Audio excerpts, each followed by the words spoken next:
Hello, everybody. This is Dr. M. Stolard. I'm here today to kind of continue the series. We are doing this 10 steps to start your business. The SBA, the Small Business Administration, has 10 steps to start your business.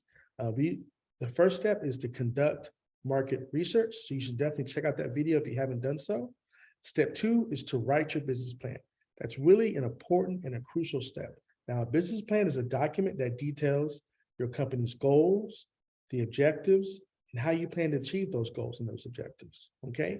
It's a plan that's actually written out to kind of organize your thoughts and your plan of action in a structured format, okay? So we're talking about the business plan. There's a lot of different components that come to the business plan, so I'm going to kind of go over that with you today.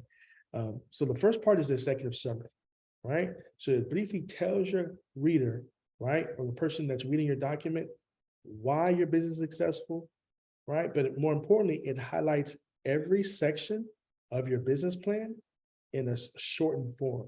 So if you have 10 sections in your business plan, then your executive summary is going to highlight in 1 or 2 sentences what each section is about. And what that does is it tells the person who gets your document, they can go to the section that they like, read the 2 or 3 lines or whatever you have written down, and then literally go to the long version of your business plan to get more detailed information if that's what they want to do. So that's what the executive summary does. It kind of summarizes every single section of your business plan and makes it easier for the reader to kind of see what's going on. So now the first official part of your business plan is the company description, right? The company description details the information about your organization, the historical background, how you got into this particular industry of choice, what particular problems that you're solving, right? You want to be specific and list out the consumers, the organizations, the competitive advantage, right? And all that's going to be inside your company description. Next, you have industry analysis, right? This gives you an understanding of what's going on in the industry as a whole. You know, what's going on in your target market.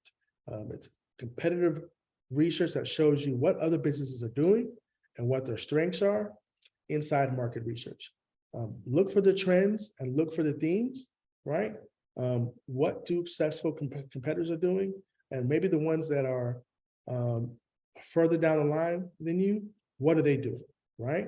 And what are the ones that maybe that are a few steps behind you, what are they doing as well, right? So that's what would be an industry analysis. And a tool that you can use to kind of do that would be a SWOT analysis. SWOT analysis, you know, is your strengths, your weaknesses, your opportunities and your threats. You can do a SWOT analysis on the specific industry as a whole. So next you have your organization, your management, right? So you want to tell your reader or tell the person that's looking at your document how your company will be structured, right? And who will run it. So if it's your company, you're going to be at the top, obviously, but then also what's the legal structure? Are you going to be incorporated? Are you going to have an LLC? Are you a DBA? A DBA is like doing business as, you know, or assumed name, right? You're using an organizational chart to kind of lay out what the responsibilities are for the people inside your business. Next, you have a product or service. Do you have a product or do you have a service, right? Or maybe you have both, but that's what the section that's next, right? So if you have a product, you're going to talk about the physical product. You don't have to give up your secret sauce, but you do want to kind of be in detail about what your actual product or your service is. Again, if it's a service, something that's intangible, like if you're a life coach or something to that effect, this would also go there as well, right? You want to explain how it benefits your consumers and what the product lifestyle looks like, right? So again, this would be your product and your service. Now, next section is the marketing. It's marketing and sales, right? And there's different ways to take on a marketing strategy. I've talked about this a few different times. So first thing you want to think about is, remember, there's no single approach to an actual marketing strategy, right? You can start off one way and then try something out and then say, you know what, I think we're going to do something different. And that's completely understandable.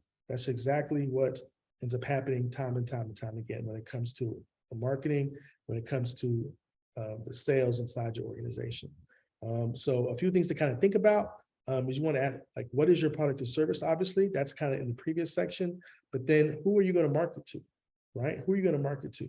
What are the core characteristics of your particular ideal customer? You know, and then again, what is the specific problem that your product or service solves? What is that particular problem? You know,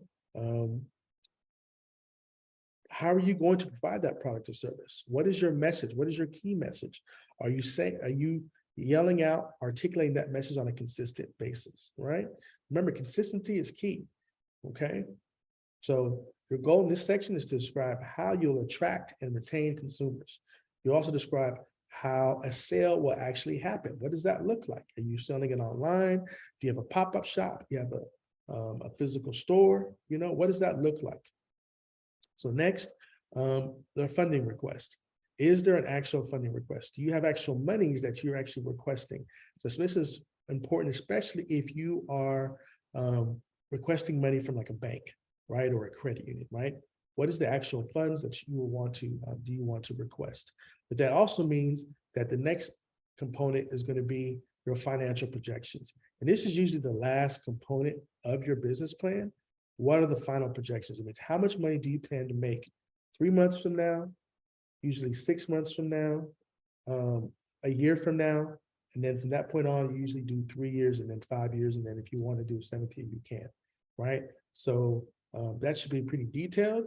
So if you're meeting with the bank, like I mentioned in the beginning, people will go to the executive summary first, but sometimes bankers will go straight to the back of your business plan and talk about and take a look at what your funding is and what your projections are to see if they feel like it is a viable business.